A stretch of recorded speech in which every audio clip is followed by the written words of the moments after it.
and they went right to the hearth. And he calls out something to the tune of, "Hey, I found them." And the record doesn't say what happened next, but obviously Joseph was happy to have those guys gone. But with the hiding place discovered under the hearth, he had to move them somewhere else. And so he removes them from there, digs them up, and takes them over across the street to his father's cooper's shop, where his father made barrels. And initially, he apparently tore up the floor. There's a wooden floor. He tore up the floor, dug a hole, and deposited the box with the plates and the breastplate inside the box down into the hole, and then patched everything up again.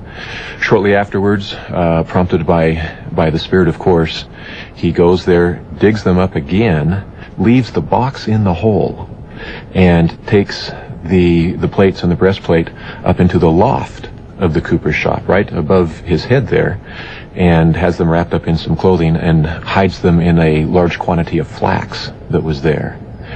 That night, the mob comes and does find the box buried under the floor, and they smash the box, but for whatever reason aren't able to locate the plates that really were just a few feet above their head in the loft. The story tells of how Joseph was given the charge by the angel to do everything he could to protect those plates. And if he's obedient to the Lord, he would have help to protect him, not only from people around him, but also from angels, by the Lord himself. Joseph and Emma faced persecution while living here in his parents' home. Joseph was unable to translate any portion of the ancient record in Palmyra. Martin Harris, a local farmer and friend of the Smiths, advised Joseph to leave the area. He gave him the necessary funds to make the journey to Harmony, Pennsylvania.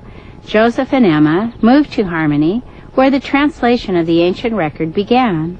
This would not be the last time that Martin assisted Joseph in furthering the work of God.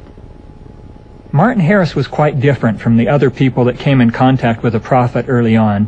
He was considerably older. Many of the people that were drawn to Joseph Smith were somewhat in and around his same age. But Martin Harris was 22 years older, old enough to have been Joseph's father. And he, in many ways, he was kind of a security figure, someone that was there for the prophet in his most urgent needs.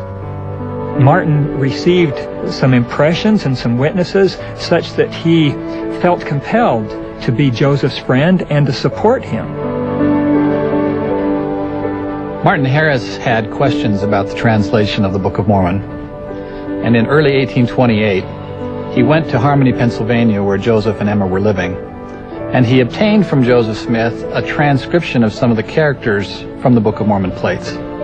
He then took those characters via Albany to New York City, and he showed them to at least 3 notable linguists. One of those was Samuel Latham Mitchell, who was vice president of the short-lived Rutgers Medical College. He then went to Charles Anthon of Columbia College. Anthon was known as the best classicist in America at that time.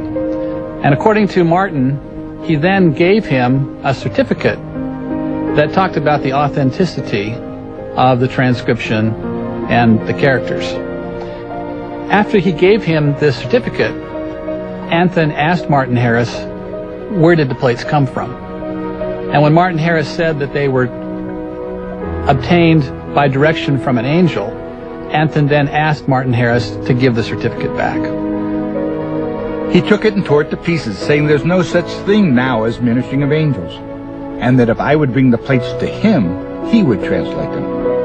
I informed him that part of the plates were sealed, and that I was forbidden to bring them. He replied, I cannot read a sealed book. The ancient prophet Isaiah had testified that a sealed book would be delivered to a learned man who would say that he could not deal with it because it was sealed. Then the person who was unlearned, Joseph Smith, was required to translate the Book of Mormon not by worldly means, but through the inspiration that God provided, showing that the Lord would work through humble individuals in order to bring about his work in these latter days.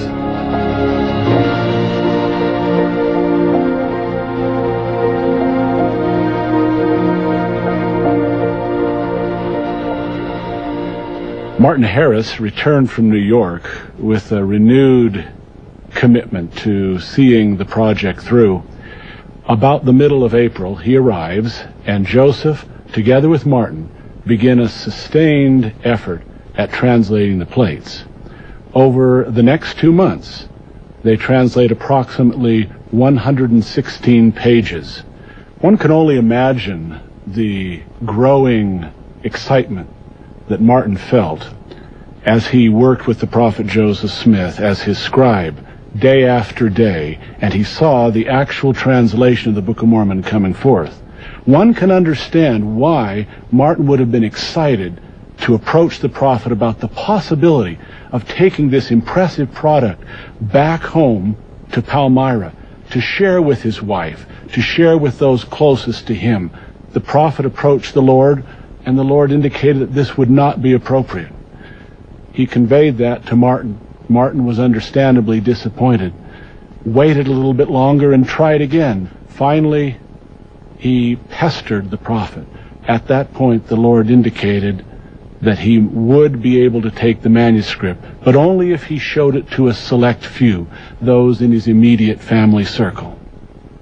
On June 15th, 1828, the day after Martin Harris left with the 116 pages, Emma gave birth to a baby boy, Joseph and Emma's first child, whom they named Alvin, after Joseph's brother Alvin, who had died in 1823. The birth was difficult. The delivery was long and hard. And from what we understand, the infant may even have been deformed. This little baby died after just a few hours, and the young couple were devastated. Joseph nursed his ailing wife. She was very sick after this delivery for 2 weeks. And at the same time, all the time in his mind, he's thinking about Martin Harris. Where is Martin with the manuscript pages? He doesn't express this to Emma because he's so concerned about her health. But finally, after a couple of weeks, she herself raises the issue. Finally, Emma persuades Joseph that he needs to go to Palmyra, find Martin Harris, and find out what has happened to these critical 116 pages. So Joseph took stagecoach to Palmyra. In those days, it was a several-day trip.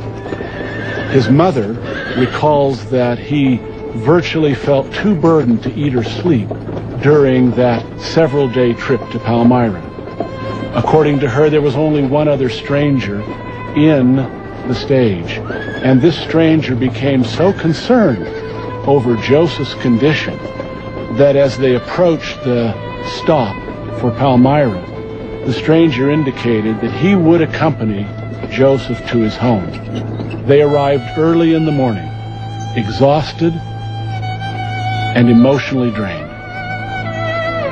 At 8 o'clock, we set the victuals on the table, as we were expecting him every moment.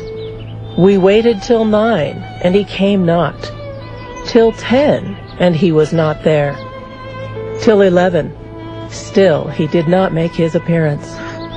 But at 12:30 we saw him walking with a slow and measured tread toward the house, his eyes fixed thoughtfully upon the ground. On coming to the gate, he stopped instead of passing through, and got up on the fence, and sat there some time with his hat drawn over his eyes. At length he entered the house, soon after which we sat down to the table, Mr. Harris with the rest. He took up his knife and fork as if he were going to use them, but immediately dropped them. Hiram, observing this, said, "Martin, why do you not eat? Are you sick?" Upon which Mr. Harris pressed his hands upon his temples and cried out in a tone of deep anguish, "Oh, I have lost my soul! I have lost my soul!" Joseph's worst fears had been realized. He could hardly believe it. "Martin, you haven't lost the manuscript." This sentiment cut him to the very heart. Shortly thereafter, he returned, heartsick and crestfallen, to Harmony.